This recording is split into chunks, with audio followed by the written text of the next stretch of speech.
ഹരേ കൃഷ്ണ. എല്ലാവർക്കും മാധവത്തിലേക്ക് സ്വാഗതം. 2026 മാർച്ച് 1 ആറ്റുകാൽ ദേവി ക്ഷേത്രം 7ാം തിരുവുത്സവം.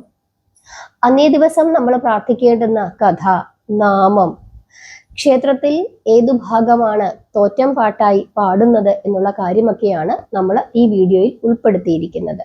അതുകൊണ്ട് തന്നെ നിങ്ങൾ എല്ലാവരും ക്ഷമയോട് കൂടിയിരുന്ന് ഈ വീഡിയോ അവസാനം വരെ കേൾക്കണം. അതനുസരിച്ചിട്ടുള്ള നാമങ്ങളും ജപിക്കണം. 2026 മാർച്ച് മാസം 1-ാം തീയതി അന്ന് ക്ഷേത്രത്തിൽ 7ാം ഉത്സവമാണ്. കണ്ണകി ചരിതമാണ് നമുക്കറിയാം. ഓരോ ദിവസവും ക്ഷേത്രത്തിൽ തോറ്റം പാട്ട് എന്ന രൂപത്തിൽ പാടുന്നത്. കൊടുങ്ങല്ലൂരിൽ നിന്നും ദേവിയെ ആവാഹിക്കുകയും ഉടവാളിൽ കാപ്പുകെട്ടി കുടിയിരുത്തുകയും ചെയ്തിട്ട്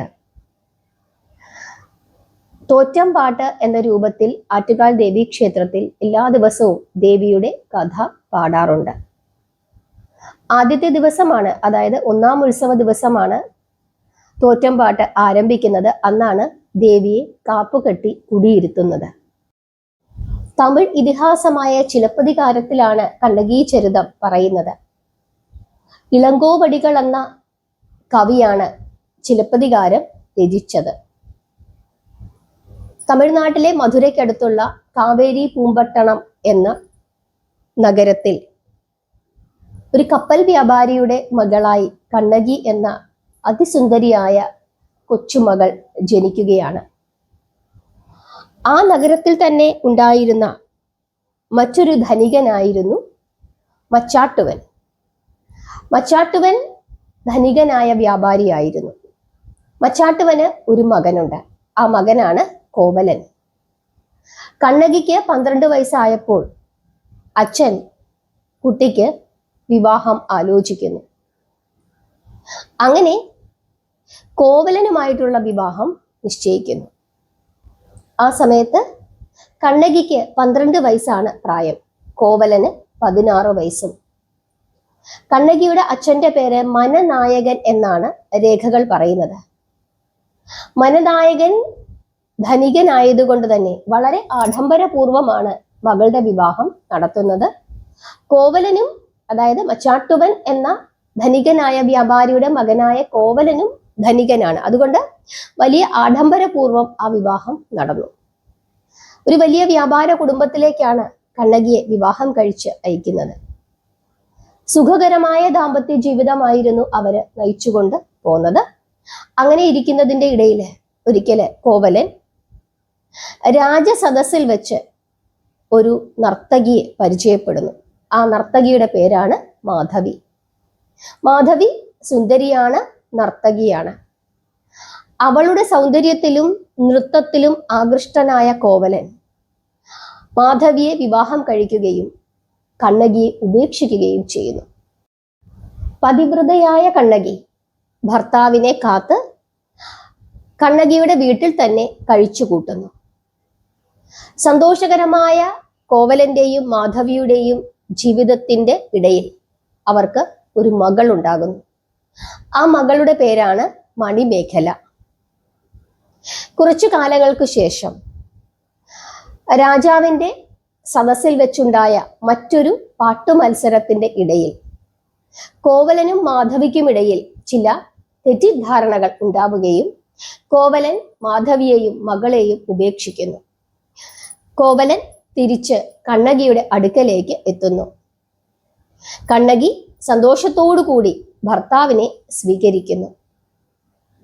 കോവലൻ ഉപേക്ഷിച്ചതിനു ശേഷം മാധവി തൻ്റെ ജീവനായ നൃത്തത്തെ ഉപേക്ഷിക്കുകയും താൻ അതുവരെ സമ്പാദിച്ചിരുന്ന എല്ലാ ധനങ്ങളും ഉപേക്ഷിക്കുകയും ചെയ്തതിനു ശേഷം വിരക്തയായി തൻ്റെ മകളോടൊത്ത് ആ നാട്ടിൽ നിന്ന് പോവുകയും ബുദ്ധമതം സ്വീകരിക്കുകയും ചെയ്തു.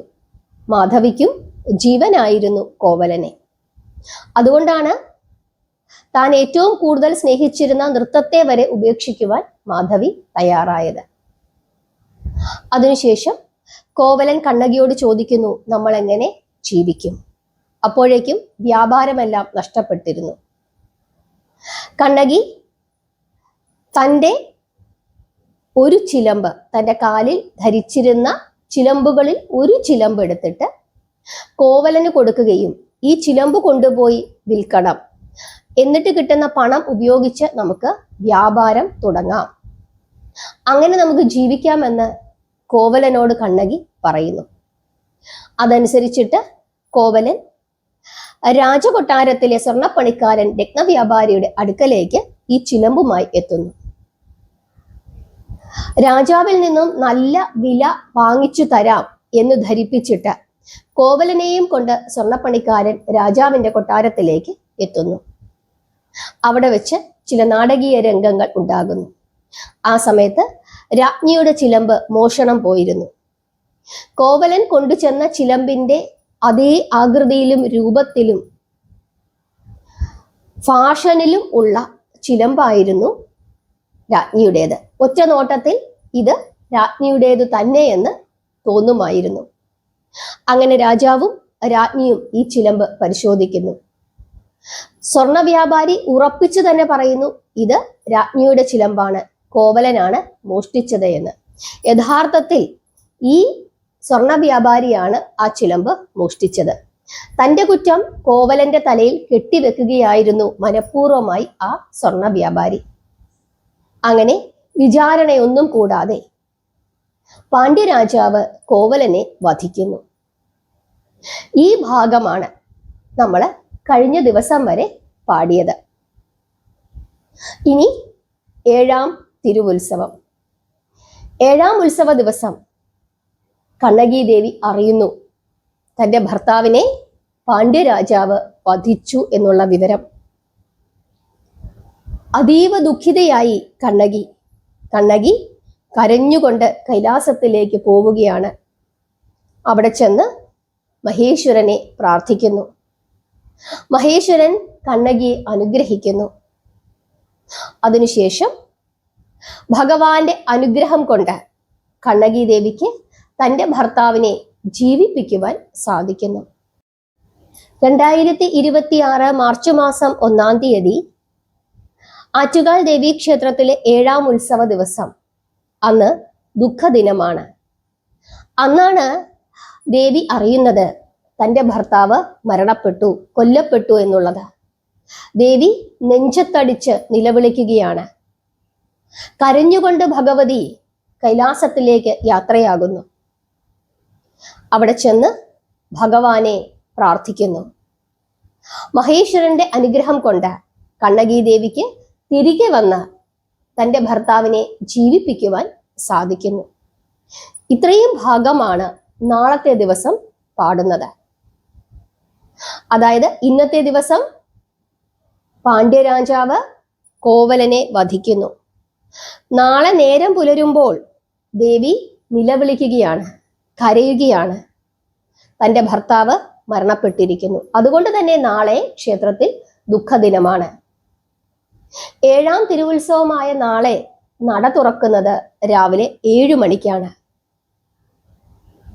അതിരാവിലെ തുറന്നുകൊണ്ടിരുന്ന നട നാളത്തെ ദിവസം 7 മണിക്ക് മാത്രമേ തുറക്കുകയുള്ളൂ. അതുകൊണ്ട് എല്ലാ ഭക്തജനങ്ങളും അക്കാര്യം ശ്രദ്ധിക്കണം. 7:30 മണിയാകുമ്പോഴാണ് നിർമാല്യം. ദുഃഖദിനമാണ് നാളെ.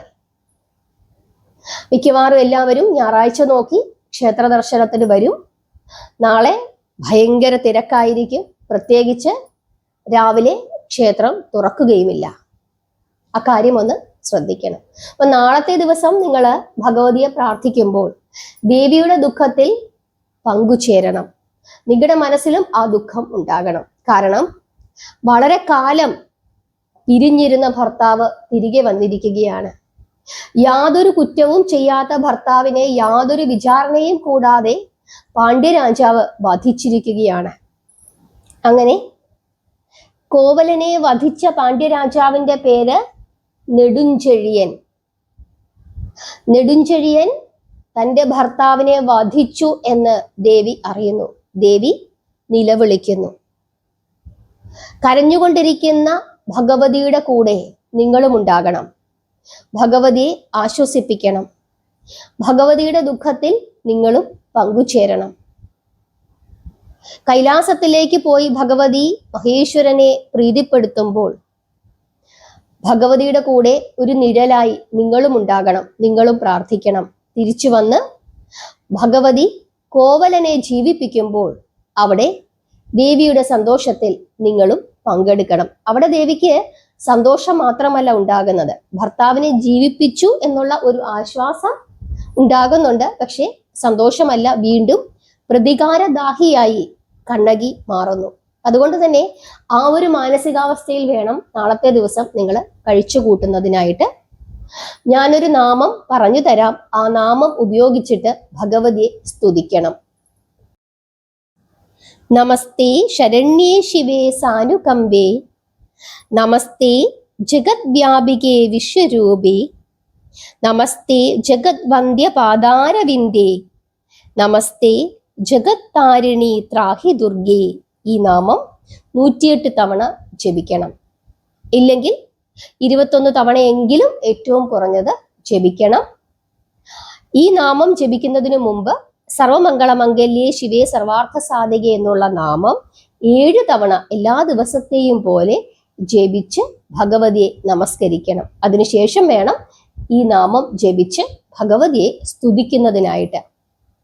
ദേവിയെ ആശ്വസിപ്പിക്കുന്നതിന് വേണ്ടിയിട്ടും ദേവിയുടെ ആ സങ്കടം കുറയ്ക്കുന്നതിന് വേണ്ടിയിട്ടും ദേവിയുടെ കോപം കുറയ്ക്കുന്നതിന് വേണ്ടിയിട്ടും ഈ സ്തുതി വളരെ വളരെ നല്ലതാണ്. ഈ നാമം ഇപ്പോൾ മാത്രമല്ല എപ്പോൾ വേണമെങ്കിലും നിങ്ങൾക്ക് ജപിക്കാവുന്നതാണ്.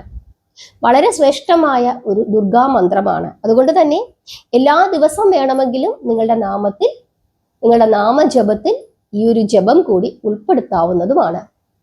ചുവന്ന പൂക്കൾ കൊണ്ട് അർച്ചന ചെയ്യുക, ഭഗവതിക്ക് പ്രസാദങ്ങൾ സമർപ്പിക്കുക, പ്രാർത്ഥിക്കുക, കഥ മനസ്സിലാക്കുക, നാളത്തെ ദിവസത്തെ ദേവിയുടെ ആ മാനസികാവസ്ഥയിൽ കൂടി കടന്നു പോവുക. അതാണ് ചെയ്യേണ്ടത്. ഒരുപാട് ഭക്തജനങ്ങൾ 1-ാം ദിവസം മുതൽ ഭഗവതിയുടെ കൂടെ യാത്ര ചെയ്യുന്നുണ്ട്. എത്ര പേര് ഭഗവതിയുടെ കൂടെ യാത്ര ചെയ്യുന്നുണ്ടായിരുന്നു എന്നുള്ള കാര്യം നിങ്ങൾ കമന്റ് ഇടണം. നാമം ജപിക്കുക, പ്രാർത്ഥിക്കുക. ഹരേ കൃഷ്ണ.